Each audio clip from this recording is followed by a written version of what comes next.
নির্বাচিত সরকারের সাথে কাজ করতে চীন মুখিয়ে আছে বলে জানিয়েছেন বিএনপির মহাসচিব মির্জা ফখরুল ইসলাম আলমগীর। জানিয়েছেন ক্ষমতায় গেলে তিস্তা প্রকল্প নিয়ে চীনের সাথে কাজ করবে বিএনপি। বলেন বাংলাদেশকে গণতান্ত্রিক প্রক্রিয়ায় ফেরাতে চীন ইতিবাচক। গ্লিটারের টুইন লেমন ও অ্যান্টিব্যাকটেরিয়াল ফর্মুলা বাসনকে চকচকে জীবাণুমুক্ত করে আমাদের দেয় গ্লিটার গ্যারান্টি। বছরের পর বছর পেরিয়েছে, কিন্তু তিস্তা ইস্যুতে সমাধানের পথে হাঁটেনি প্রতিবেশী দেশ ভারত। এমন পরিস্থিতিতে বাংলাদেশ যখন নিরুপায়, তখন মহাপরিকল্পনা নিয়ে এগিয়ে আসে চীন, যদিও বাধা হয়ে দাঁড়ায় ভারত।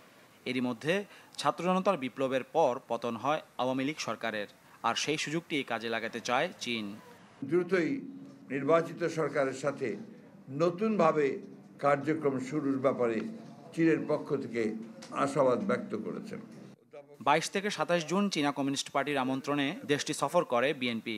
সংবাদ সম্মেলনে মহাসচিব জানান, তিস্তা ইস্যুতে ইতিবাচক সাড়া দিয়েছে চীন। তিস্তা প্রোগ্রাম নিয়ে আমরা আলোচনা করেছি এবং আমরা আমাদের যে প্রয়োজন সেই প্রয়োজনটা আমরা ব্যাখ্যা করেছি এবং তারা এটাতে ইতিবাচকভাবে সাড়াও দিয়েছেন। এটার উপরে তারা কাজ করছেন। আমরা অবশ্যই তাদের যে প্রস্তাব যদি তারা দেয় সেই বিষয়টা আমরা ভবিষ্যতে যদি আমরা কখনো সরকার পরিচালনার দায়িত্বে আসি তখন সেটা আমরা অত্যন্ত ইতিবাচকভাবেই দেখব বলে আমরা বলেছি। সফরে উঠে আসে রোহিঙ্গা ইস্যুটিও।